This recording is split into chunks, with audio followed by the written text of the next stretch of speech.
Hey, Bill, I just got home. I'm listening to Job. Has finished chapter 39. It's for my seminary course. I don't think I mentioned that, but I am taking seminary courses. And there was one other thing that I wanted to mention to you. Yeah, so Dallas Theological Seminary is where I started last semester. So I've done 2 semesters. I'm on my 3rd. And the goal is to go into a ministry to men.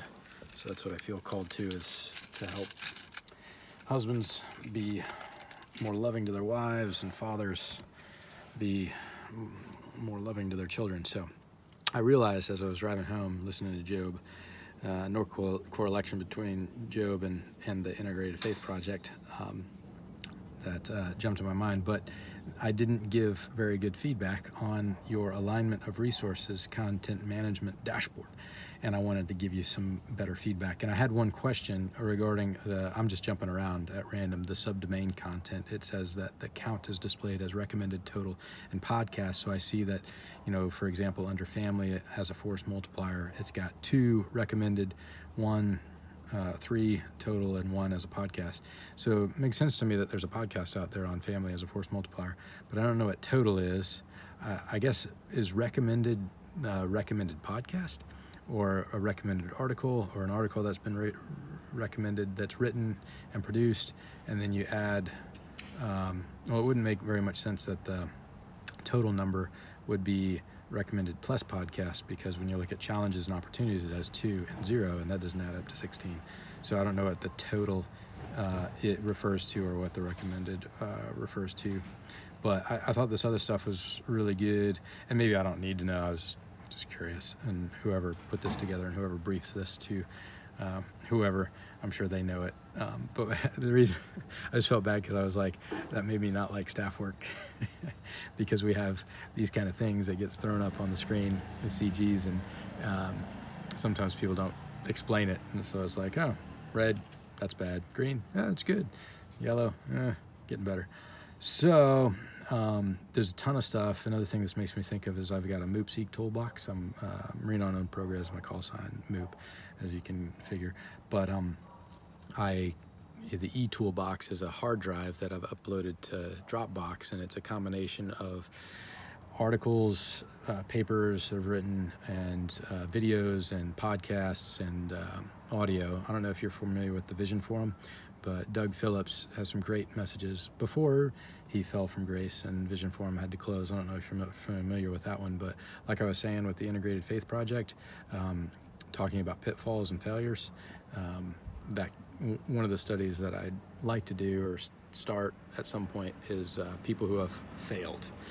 You look at the Rob Bells out there, you look at some of the other pastors that have led people astray, and or led themselves astray and fallen into sin, and use their examples. You use biblical examples of King David and even Abraham's failure and Moses at different times, but just like being thankful for other people's example of failure so that we can learn from that and not repeat it ourselves. Because I tell people that the most effective lessons that you'll learn are the ones you live through, but the best way to learn is from other people's mistakes. So I think some president said that at one point. What else? This is a 4-minute thing. Conference centers, gap analysis, incorporated video. A lot of this stuff, it sounds like it makes sense, and I could probably dissect it a little bit more and understand it a little bit more. The subdomain count, I presume that there's going to be, like, in OCF's website, like a link that's all about the integrated faith, and so you could go there. But I would reiterate to try to add as many links to Facebook and as many links in your YouTube videos back to these things. I don't know how much you're on YouTube, but if you go on YouTube and you see people, you'll see videos like this one that I'm leaving for you. Go to Alternative Media Television, AMTV. It's a guy named, I think, Chris Davis, and he has these videos, and he'll be sitting in his car and he'll lay things out, and there's a great majority of people who upload to YouTube, cast themselves to the world, who use this kind of talk. And even in Instagram, if you follow people's Instagram stories, this is the scene that you'll see. Somebody sitting in the car seat holding their camera. So that's how my wife does Instagram. She's pretty amazing. Let's see, if your wife's into Instagram, I'll send you a link and she can follow my wife. My wife can follow her. Let's see, scanned articles, resources, affiliate.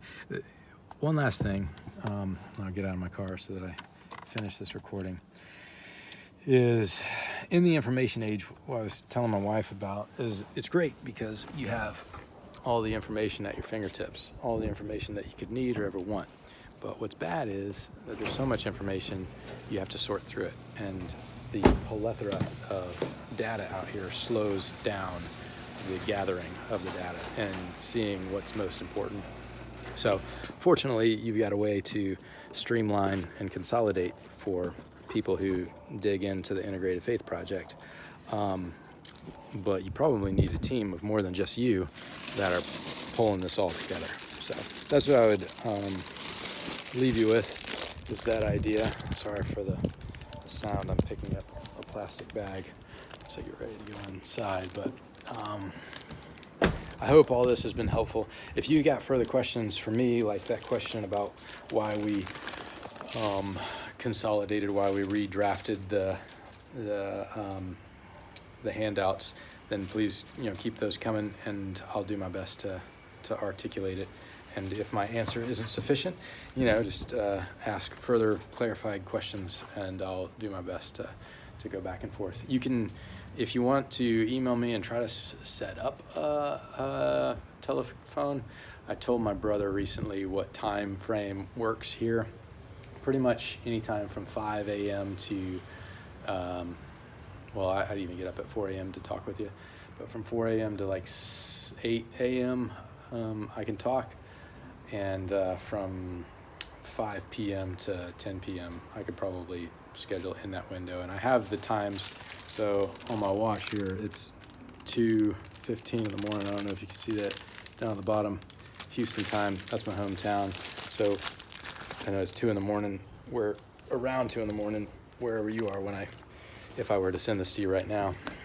But it's 4 in the afternoon here. So it's basically like a 10-hour plus a day difference. So however that works out. All right, another long message, sorry. See ya.